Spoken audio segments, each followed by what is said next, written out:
एमआयडीसीच्या शांतीनगर येथील अतिक्रमण हटवण्याच्या कारवाईनंतर राष्ट्रवादी काँग्रेस पक्षाचे शहर उपाध्यक्ष प्रशांत खरात यांनी एमआयडीसी प्रशासनाकडे निवेदन सादर करून नागरिकांसाठी 5 एकर जागा कायमस्वरूपी देण्याची मागणी केली आहे। यावेळी निवेदनात म्हटलंय की सुमारे 40 वर्षांपासून अस्तित्वात असलेल्या शांतीनगर झोपडपट्टीतील घरं कोणतीही पूर्वसूचना न देता पाडण्यात आली।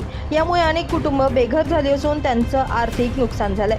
खरात यांनी डॉक्टर बाबासाहेब आंबेडकर यांच्या पुतळ्यासह कालीमाता मंदिराला कायदेशीर मान्यता देऊन परिसरातील 5 एकर जागा शांतीनगर मागासवर्गीय गृहनिर्माण संस्थेला देण्याची मागणी केली आहे। तसेच प्रशासनानं विस्थापित नागरिकांचं पुनर्वसन करावं अशी देखील यावेळी मागणी करण्यात आली आहे। यासाठी 8 जूनला एमआयडीसीच्या प्रादेशिक कार्यालयासमोर बेघर कुटुंबांसह बेमुदत बिऱ्हाड आंदोलन करण्यात आलं।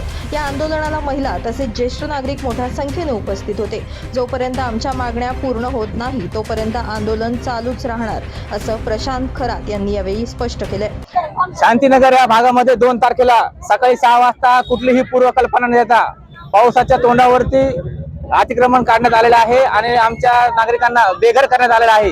40 वर्षापासून आमचे लोक जे स्थायिक असताना आमची तिसरी पिढी तिथे राहत होती।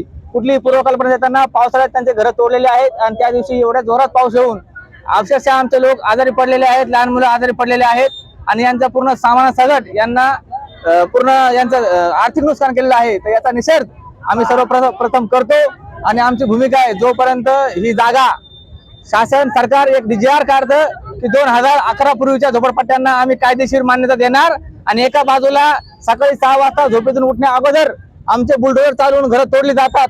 हे कुठेतरी जातीय मानसिकता ठेवून जाणीवपूर्वक उद्योजकांच्या घशात घालण्यासाठी हे कारस्थान केलेलं आहे। सरकारला आमचा इशारा आहे की तुम्ही 40 एकर जागा एमआयडीसीला दिली, त्याला आमचा विरोध नाहीये। तुम्ही रोजगार आणताय त्यासाठी तुमचं स्वागत आहे, परंतु 40 वर्षापासून तिथे राहत असलेल्या जनतेला तुम्ही न्याय दिला पाहिजे।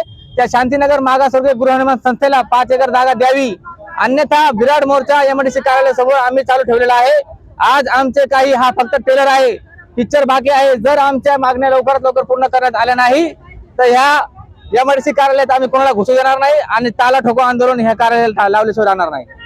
नितीन चव्हाण, महाराष्ट्र 24 न्यूज, सिडको।